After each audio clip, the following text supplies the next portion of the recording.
আমার মেয়ে এখন ব্রেকফাস্ট করছে, এই যে দেখো। তো দেখছো একদম এইখানে চলে এসেছি। তখন এসেছিলাম পুজো করতে, তারপরে পুজো করে চলে গেছিলাম দিদিদের ওখানে।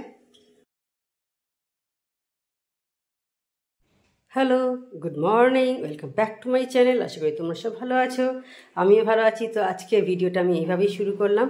দেখো, দেখতে পাচ্ছ এদিকে আমাদের গোটা সেদ্ধ হয়, ষষ্ঠীর পুজো আর সমস্ত দেখলে পুষ্পপাত্র আমি রেডি করে রেখে দিয়েছি। আর এদিকে দেখো ঠাকুরের ভোগও রেডি আছে। ভোগ মানে হচ্ছে আজকে দেয়া হয়েছে দধিকর্মা। আজকে তো বিসর্জনের দিন, দধিকর্মা রেডি করা আছে। এখনও ঠাকুরমশাই আসেনি, দেখতে পাচ্ছ। একবার ঠাকুরকে দেখে নাও তোমরা। আমার মেয়ে এখন ব্রেকফাস্ট করছে, এই যে দেখো। ওর ব্রেকফাস্টে আজকে কি দেখো, দেখতে পাচ্ছ, দধিকর্মা। ওর দধিকর্মা হচ্ছে কি ফেভারিট জিনিস, তাই তো? কেমন হয়েছে? দারুণ।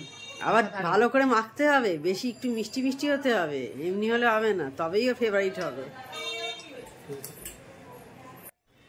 এখন আবার এই বাড়িতে চলে এসেছি, দেখে বুঝতে পারছো পুজো হয়েছে, চন্দনের টিপ পরে আছি। আজকে বৃহস্পতিবার তো, সেই কারণে এখন এখানে এসেছি, পুজো করব। এখন আগে ঠাকুর বাসনটা মেজে নেবো, মেজে নিয়ে আজকে বৃহস্পতিবারের পুজো আছে, পুজো করব। ও মিষ্টি নিয়ে এসেছে, মিষ্টি দিয়ে দেখো প্রায় 1টা বেজে গেছে। তো সেই জন্যে অনেকটাই দেরি হয়ে গেছে। ওখানে ঠাকুরের কিছু যেগুলো ছিল পরিষ্কার একটু একটু করে দিয়ে এসেছি। আর আজকে বৃহস্পতিবার বলে ঠাকুর বিসর্জন যাবে না, কালকে আমরা ঠাকুর বিসর্জন করব। আজকে বৃহস্পতিবার তো বাড়ির ঠাকুর, সেই কারণে। তো ঠিক আছে, এবার আমি কাজ করে নিই বরঞ্চ। ওই দোকানে নিয়ে গিয়েছিল।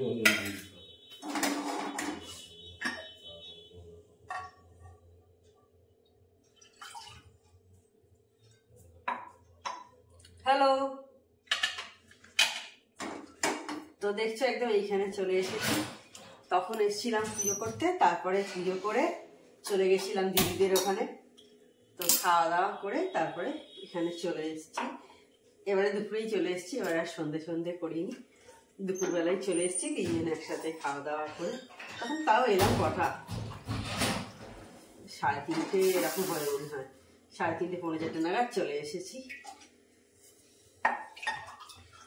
এসে টুকটাকি যে বাড়ির কাজকর্ম থাকে সেগুলো মেটালাম। তারপরে যে সমস্ত জিনিস নিয়ে গেছিলাম সেগুলোকে সব যেখানে যেখানে থাকে সব তুলে রাখলাম।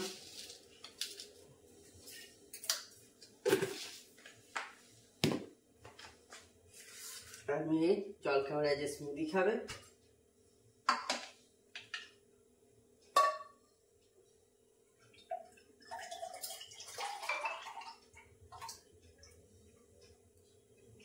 কালকের দিনটা ভালোই কাটলো পুজো পুজো করে।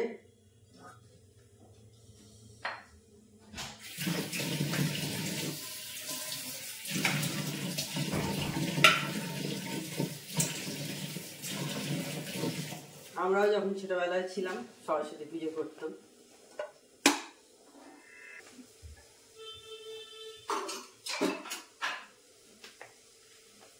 সরস্বতী পুজোর দিন সন্ধ্যাবেলা আমরা যে পারফর্ম করতাম, যেমন আমি নাচ শিখতাম, নাচ করতাম। দিদিরা গান শিখতো, গান করতো। আমার পিসিরা গান গাইতে পারতো, আর গিটার বাজাতে পারতো আমার 2 পিসি। আমার ছোট পিসিও গান গাইতে পারতো, গান শেখেনি বাট গান গাইতে পারতো ভালো। শ্যামা গান গাইতে পারে। তখন বেশ ভালো কাটতো ছোটোবেলায় আমাদের সরস্বতী পুজো। এখন আবার অন্যরকমভাবে কাটে। আসলে সময়ের সঙ্গে সঙ্গে অনেক কিছুই তো চেঞ্জ হয়ে যায় মানুষের জীবনে, তাই না? তোমাদেরও তাই, অনেক কিছুই চেঞ্জ হয়ে গেছে, প্রত্যেকের জীবনেই তাই। আর চেঞ্জটা আমাদের কিন্তু মেনে নেওয়াই ভালো, তাই না? মানতে হবে এটা সময়ের সঙ্গে সঙ্গে সবাইকে। এক তো আর সব কিছু থাকে না। আগে যেমন দেখো, আমার মেয়ের যখন এই সরস্বতী পুজো ছিল হতো আর কি, প্রথমে তখন আমার পিসিরা আসতো, সবাই এসে একসাথে, আমার বাবা আসতো। আস্তে আস্তে তারা কিন্তু আর নেই, আমার 2 পিসি নেই, আমার বাবা নেই। কিন্তু দেখো, আমাদের তো পুজোটা আমাকে করতেই হবে, সেটা তো আর ছেড়ে দিলে চলবে না। জানি অনেকেই অনেক কিছুই হয়ে যায় জীবনে, তবে সেটাকে নিয়েই আমাদের এগিয়ে যেতে হবে, আর কিছু করার নেই। তো এখন অনেকটা রাত্রি হয়ে গেছে, এখন কটা বাজে? 9:25 বেজে গেছে। তো সেই সন্ধ্যেবেলা মনে হয়েছিলাম চা করার সময়, আবার এখন দেখো 9:25 বাজে। তো তাহলে মানে আজকে দিনটা এইভাবেই কাটলো। তো আজকে তোমাদের বললাম আজকে আমরা ঠাকুর বিজয়া করিনি, মানে দশমী ঠাকুর বিসর্জন করি, কারণ আজকে বৃহস্পতিবার। তো কালকে একটা সময় গিয়ে কালকে একটা সময় গিয়ে সব ঠাকুর বিসর্জন করে আসবো আর কি। রেডি এখনও ঠাকুর যেখানে সিংহাসনে যেমন বসানো ছিল ওর ওপরই বসানো আছে, কিছু সরায়নি। আর বাড়ির ঠাকুরও আজকে নিয়ে আসিনি, আজ বৃহস্পতিবার বলে, যে মেয়ের যে ঠাকুরটা পুজো হয়েছিল না, ওর ঠাকুমা যেটা দিয়েছিল পেতলের, যেটা আমি 12 মাস পুজো করি আর কি, তো সেটাও রেখে দিয়ে এসেছি। বৃহস্পতিবার নিয়ে আসা ঠিক নয়, তাই না বলো? তো আমার যেটা মনে হয়েছে সেটাই আমি করেছি, ওটাকে নিয়ে আসিনি, ওটা আজকে ওখানেই আছে। আর আজকে রাতে হয়েছে আমাদের খাবারে হয়েছে সয়াবিন, আলুর তরকারি, রুটি, শাঁকা রুটি হয়েছে আমার। আর কালকে অনেক সুজির পায়েস বেঁচে গেছে, সুজির পায়েস আছে, আর মিষ্টি তো এখন অনেক আছেই, কারণ সরস্বতী পুজো গেছে, অনেক মিষ্টি এখন বাড়িতে পড়ে আছে এই।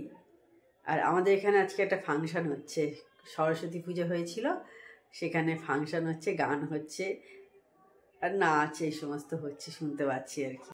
আর ঠান্ডা তো একেবারেই চলে গেছে, একেবারেই কোনো ঠান্ডা নেই, আর এই সময় থাকার কথাও নয় আমাদের পশ্চিমবঙ্গে। আমাদের এই সময় এখানে কোনো এইরকমই ওয়েদার হয়ে যায়। আজকে তো রাস্তায় দেখছিলাম, এইমাত্র একটু বারান্দায় দাঁড়িয়েছিলাম, তখন দেখছিলাম যে অনেকেই সোয়েটার না পরেই বেরিয়েছে, এরকম অনেক লোককেই দেখছিলাম। লাগছেও না, মোটামুটি মনে হচ্ছে যেন একটু হালকা করে ফ্যান চালালে ভালো হয় আর কি, বেশ গরম গরমই ভাব একটা এসে গেছে। তো এই তো তাহলে হয়তো আজকে ভিডিওটা আমি জানি না অনেকটাই হয়তো ছোট হয়েছে আমার মনে হচ্ছে। তো আমার চ্যানেল যদি তোমাদের ভালো লেগে থাকে তবে অবশ্যই আমার চ্যানেলকে তোমরা সাবস্ক্রাইব করো, লাইক করো আর শেয়ার করো। আর যেসব বন্ধুরা এখনও পর্যন্ত আমার চ্যানেলকে সাবস্ক্রাইব করনি তা ছোটখাটো আমার চ্যানেলকে সাবস্ক্রাইব করে দিও। Tata, good night, sweet dreams.